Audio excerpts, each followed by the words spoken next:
Five products that I almost started but thankfully did not, for 5 different reasons, and I'm gonna show you why I didn't start each one of them and why I could have lost $1,000 to $2,000 for stupid reasons that you can avoid. What's up, welcome back everyone. If this is your first time here, my name is Sam or Brax, and on this channel I'm documenting my Amazon FBA journey from not day one, a few months into starting to sell, and so far it's been going pretty well. If you want to see what's been going on, check the older videos. And if you like my content, then definitely subscribe. There's so much more coming. And before starting, let me say congrats to the giveaway winner. Contact me on Facebook so we can make this work. And if you want to win the next giveaway where I give you guys the chance to win a 1-hour free call with me where we can discuss Amazon FBA or anything else you want, all you have to do is click the thumbs up, leave a comment, and click on the bell. Now in this video, I'm going to show you 5 different products that I did not start and why I did not start them and why I would have lost a lot of money if I had started them. And hopefully you can learn from this and avoid losing money, because that would suck. But before showing you these 5 products, I just have a small announcement to make.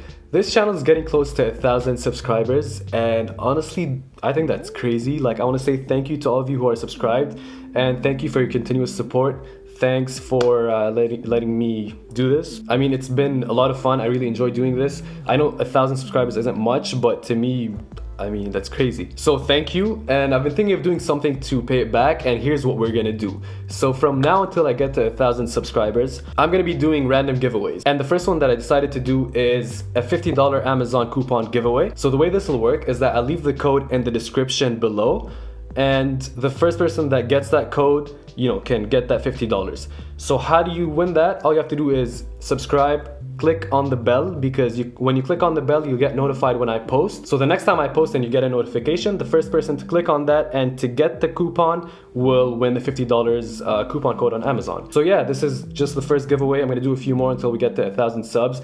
And this is a thank you to you guys. The next one will be a different kind of giveaway, so if you didn't win this one, then you're gonna have another chance in the next video. So 5 products that I almost started and that I would have lost a lot of money if I had started them. The first one was, hold up. The first one was a patented product. So I'll put a picture here of it. So this product looked very good on Jungle Scout. The numbers were pretty good. I'll try to get a screenshot of it here. So there was a lot of demand, and I saw a lot of listings selling that product, and there wasn't that many reviews. And I thought I could sell this product, especially now around Christmas. It seemed like a giftable product, even though it was pretty hard to differentiate, but I thought there was enough demand for it. So the first thing I did was, if you look at the Jungle Scout numbers here, you see that one of them has a lot of reviews and is sold by Amazon. First thing I did was I checked that listing, and it looked like it was a branded item. It looked like something that you would buy at Toys R Us. So I looked up the name of the brand and looked up if there was a patent on that item, and there was. So I hope none of you guys are selling that product, but why are there other people selling? Because they haven't gone after these people yet. At any point, that brand can go after all these listings on Amazon, and they would make them remove the, or they would get sued. It would not be fun if I had ordered 200 or 500 units and then I'd have to remove them, and it would be illegal for me to sell them on Amazon or eBay or anywhere else because they're patented. You know, I'd get sued if I tried to sell this. So how do you avoid this from happening? As soon as you think you found a product, all you have to do is go to uspto.gov or to Google patents, or the third way is to just Google the product and then write patent in your Google search. That's pretty much the easiest way to find out if it's patented or not. And if you're not sure if it's exactly that same product that's patented or not, you can either talk to a lawyer or hire someone off Fiverr.com to do that search for you, that patent search. They might have more experience than you do. So just make sure that it's not patented and you should be fine. So the second product that I tried to sell and ended up not selling because I would have lost a lot of money selling was a restricted item. So if you didn't see my last video, check it out. I show you there one of the best ways to know if a product is restricted or not, and it's by creating a listing and waiting to see if Amazon removes it or not. So that product that was restricted, that I almost started, that I didn't start, that I almost lost money on, is these magnetic balls. So these are small magnetic, wait, I have a sample actually. This, you know, I even went as far as getting a sample. You see how small these balls are? It's pretty fun.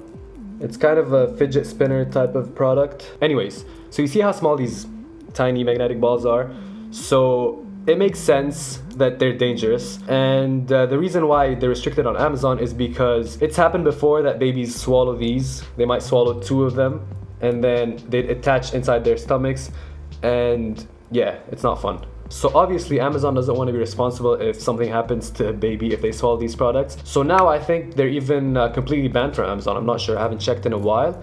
So back then the numbers looked very good. I'll try to put a screenshot here if they're still selling on Amazon.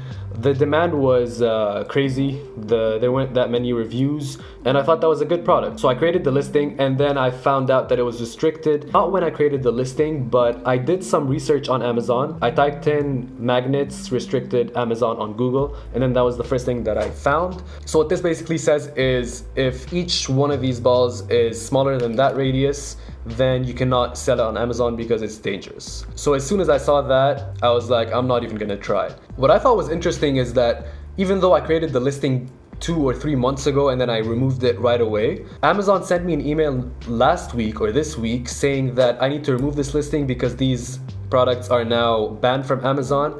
I need to remove the listing and remove any inventory if I have any. And that's even after I removed the listing 3 months ago. So imagine if somehow I had gotten away with selling these products on Amazon back then, and then I was selling until now, and then out of nowhere Amazon says you can't sell this anymore and you have to get rid of the inventory. That would not be fun. So how to avoid selling a restricted product?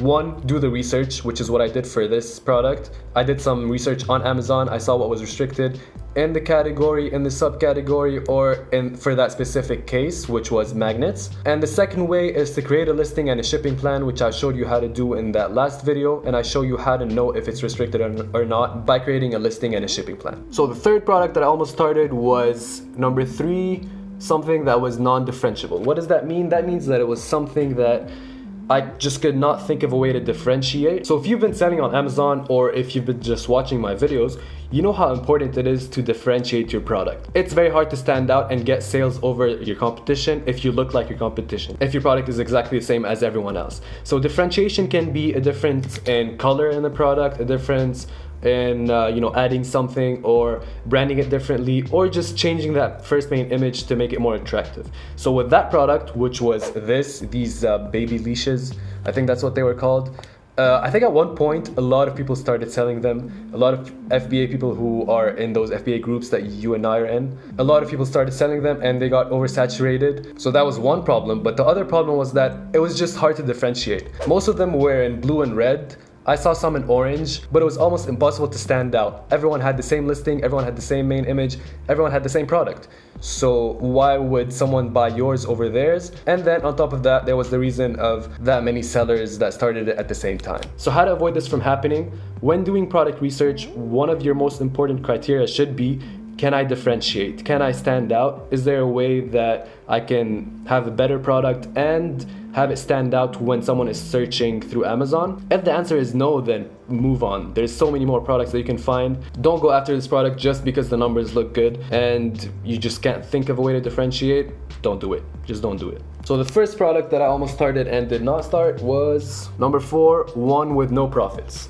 Now this, you might say, yeah, that makes sense. If you do your calculations and there's no profits on that product, why think about it? But in that case, the product itself was big and it was a very attractive product. It was very giftable.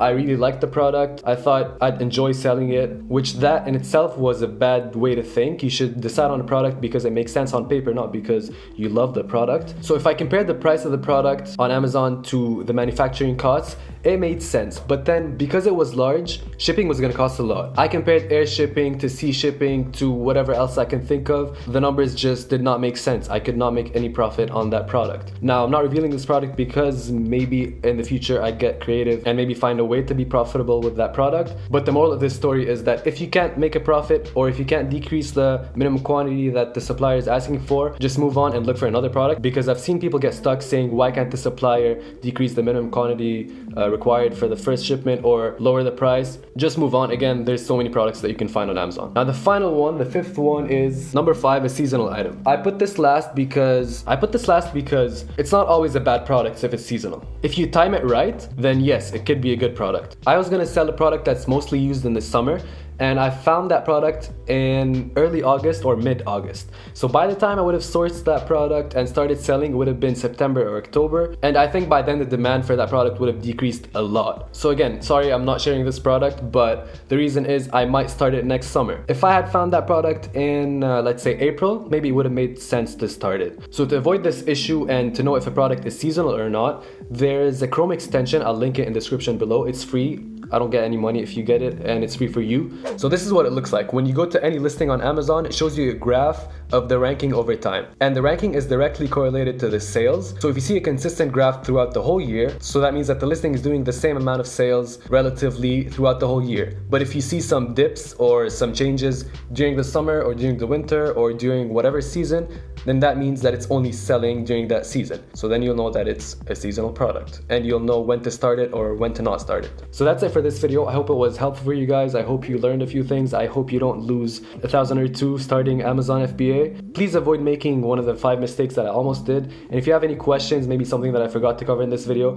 leave them in the comments below. I'm answering all the comments. And if you like this video, please leave a thumbs up. And if you want to see more in the future, then click on the subscribe button. And don't forget to click on the bell because of that giveaway that I talked about. So I'll see you in the next video. Peace.